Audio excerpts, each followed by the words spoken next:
Was the criticism of Elvis Presley by religious leaders in the 1950s justified, or was it an overreaction? Should religious leaders have the authority to dictate what music their followers can listen to and attend concerts for?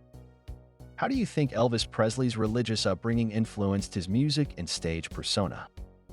In the 1950s, Elvis Presley faced criticism from religious leaders for his rock and roll image and music. Despite his religious background and upbringing, many clergymen across the nation felt the need to preach against Presley and his music. Elvis defended himself, stating that there was no inconsistency between being a religious young man and performing rock and roll.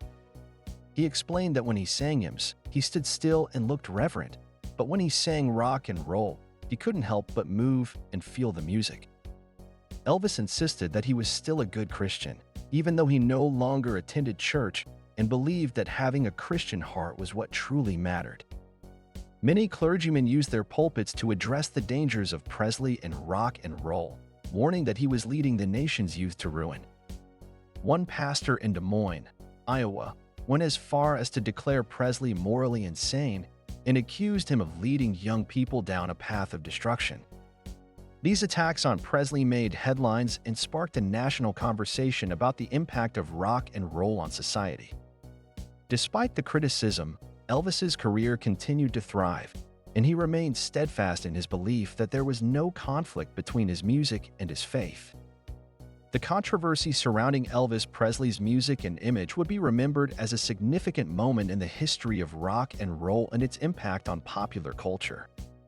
There were 800 members filling the pews of the Grandview Park Baptist Church, all eager to hear the minister's strong opinion on the controversial issue of Elvis Presleyism.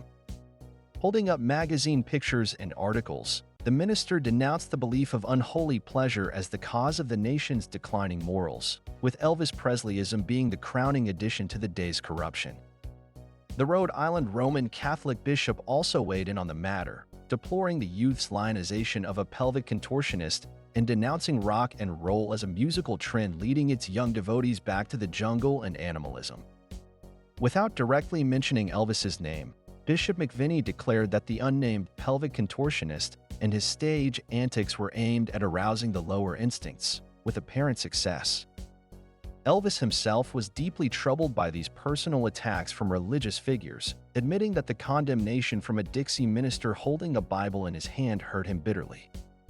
It was reported in the October 17, 1956 issue of Variety that one Baptist minister, Reverend Edward J. Hales, took a different approach by trying to help his congregation understand the Presley phenomenon without criticism. The minister had received an anonymous letter from members of a teenage gang, asking for his opinion of Elvis Presley, and he decided to make his answer the subject of a sermon at the Elm Baptist Church. In his sermon, Reverend Hales acknowledged Elvis's current popularity but predicted that in 1 or 2 years, the singer would be forgotten. This approach of addressing the Presley phenomenon without condemnation showed a different perspective from the usual negative criticism of the rock and roll singer. It was a time of contrasting opinions and strong emotions surrounding the impact of Elvis Presley on the youth and the moral fabric of society. During Elvis's 1957 spring tour, the power of Christian leaders to ban young followers from attending his concerts was put to the test. The Roman Catholic Archbishop of Chicago, Samuel Cardinal Stritch, publicly condemned rock and roll, referring to it as a throwback to tribalism and recreation. He specifically mentioned that some new manners of dancing and tribal rhythms cannot be tolerated for Catholic youths. Word began to spread in the city's parochial schools that the cardinal had banned students from attending Elvis's concert on March 28th. However, the day before the show, Catholic Interscholastic Catholic Action (CISCA) officials denied that an official ban was in place. They pointed out that Cardinal Stritch had urged Catholic youth to shun rock and roll, but insisted that students were not forbidden to attend the concert. In Ottawa, the Reverend Mother Superior at Notre Dame Convent School implemented a peer pressure plan to keep her students away from Elvis's show. This pressure plan was intended to discourage girls from attending the concert, despite the lack of an official ban. The influence of Christian leaders and the Catholic Church in shaping the perception of rock and roll in Elvis Presley's music was evident during this time. It was a time when social and cultural movements clashed with the traditional values and beliefs of prominent religious institutions. In response to a press conference question, Elvis extended an invitation to whoever had suspended the girls for attending his show to come and see it for themselves. The Reverend Mother suspended the girls for the remainder of the school year, explaining that they were technically suspended for violating a school rule, not for actually attending the Presley show. Elvis's naivety was evident in his belief that inviting clergymen to see his act would win them over, rather than adding fuel to the pastor's ire against him. The day after Elvis's show in Philadelphia, Reverend W. Carter Murbrayer of St. Matthew's Lutheran Church described the girls at the show as nervous, giggling, screaming, falling to their knees, and flopping limply over seats. He likened their behavior to the religious emotion of Moses coming down from Sinai and finding the children of Israel worshiping the golden calf. Reverend Murbrayer then turned his metaphor on Elvis, describing how a mere flick of Elvis's thumb increased a shattering sound that drowned out the girls' screams and ecstasies.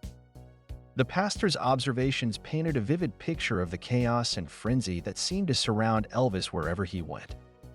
The pastor's experience at the show may have further fueled his concerns about the influence of Elvis's music and persona on the youth. The Reverend's vivid description of the scene at Elvis's show captured the attention and imagination of readers, highlighting the controversy and hysteria surrounding the rock and roll star.